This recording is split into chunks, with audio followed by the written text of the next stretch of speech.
ذرا تصور کیجئے، ایک لیڈر ہے جس کے سامنے ایک خوفناک خطرہ کھڑا ہے، لیکن اس کے اپنے لوگ خوف سے جیسے جم گئے ہوں۔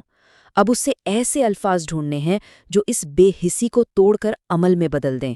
یہ کہانی ہے نہج البلاغہ سے لیے گئے ایک ایسے خطبے کی جو آگ کی طرح بھڑکا اور تاریخ کا دھارا موڑ گیا۔ سب کچھ شروع ہوتا ہے امام علی کے اس گہرے مشاہدے سے۔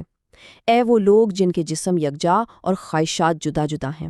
اس کا مطلب کیا ہے؟ مطلب یہ کہ لوگ ایک ساتھ تو کھڑے ہیں، لیکن ہر کسی کا دل، ہر کسی کی سوچ ایک الگ ہی سمت میں جا رہی ہے، اور یہی وہ دراڑ ہے جہاں سے کوئی بھی بحران جنم لیتا ہے۔ تو آخر یہ بحران تھا کیا؟ یہ کوئی دور کا خطرہ نہیں تھا، بلکہ ایک ایسی دہشت تھی جو بالکل دروازے پر دستک دے رہی تھی اور ان کی بقا کو چیلنج کر رہی تھی۔ شام سے معاویہ نے 4000 حملہ آوروں کا ایک لشکر بھیجا۔ دیکھیے، ان کا مقصد صرف لوٹ مار نہیں تھا، یہ ایک نفسیاتی جنگ تھی۔ مقصد تھا خوف پھیلا کر ایک پوری قوم کے عزم کو توڑ دینا، اور وہ اپنے مقصد میں بے حد بے رحم تھے۔ یہ ٹائم لائن ان کی تباہی کا راستہ دکھاتی ہے۔ وہ شام سے نکلے اور دارالحکومت کوفہ کے آس پاس کے علاقوں میں جہاں سے گزرے قتل و غارت اور آگ لگاتے گئے۔ خاص طور پر انبار کے مقام پر انہوں نے ایک قافلے پر حملہ کیا، اسے لوٹا اور بے گناہ شہریوں کو قتل کر دیا۔ یعنی خطرہ اب صرف آ نہیں رہا تھا بلکہ آ چکا تھا، اور اب خود دارالحکومت بھی نشانے پر تھا۔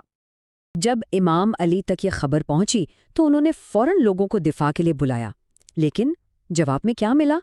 صرف خاموشی، بہانے اور ہچکچاہٹ۔ وہی لوگ جنہیں اپنے گھروں کا دفاع کرنا تھا، وہ خوف اور بے حسی کی چادر اوڑھ کر بیٹھ گئے۔ اور اسی بے عملی کے جواب میں تاریخ کی سب سے طاقتور سرزنشوں میں سے ایک سامنے آئی۔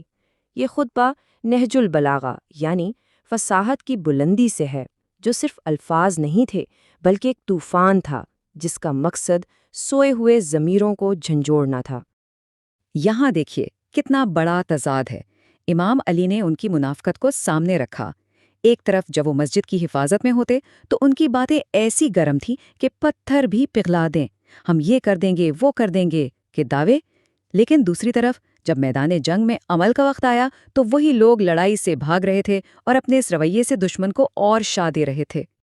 اور پھر انہوں نے ایک ایسی مثال دی جو سیدھا دل پر لگتی ہے۔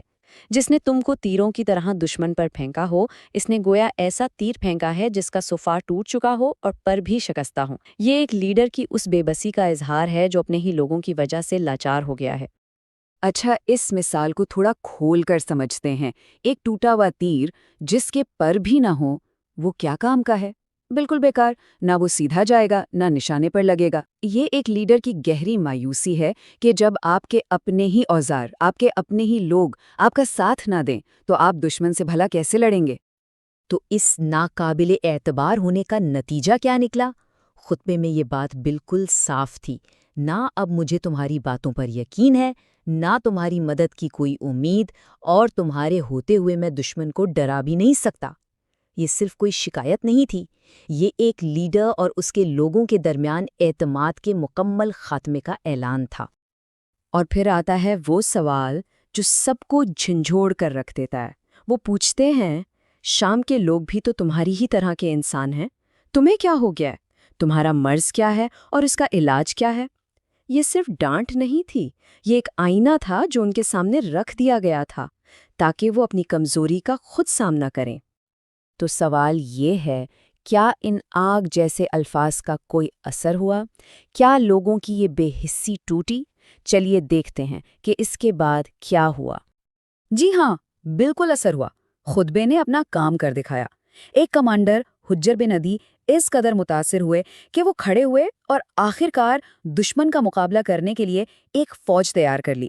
یہ اس بات کا ثبوت تھا کہ صحیح وقت پر کہے گئے صحیح الفاظ مردہ دلوں میں بھی جان ڈال سکتے ہیں۔